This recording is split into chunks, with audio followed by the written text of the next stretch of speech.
boys. Oh, look out, look out, look out, look out, look out, look out.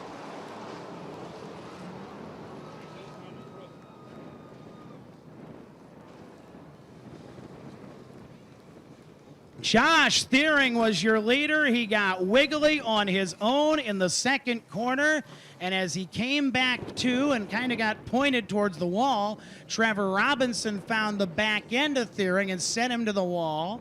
Wasn't a lot of room there. A lot of cars take residual effect from that one. Johnny Robinson, the second-year track champion, appealed back right side. Thiering was on his side, came back down. Cody Housewert just kind of came right through and kind of finished off that 11 car.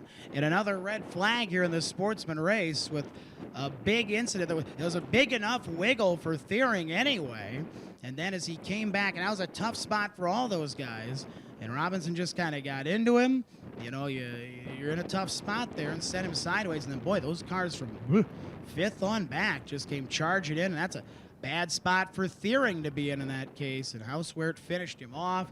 Cody's car to the pit area. Robinson, Johnny, the car to the pit area. We started with, I think, 18, 19 cars, and we are nipping 10 right now on the track. Got some laps clicked off, though. 13 in a row.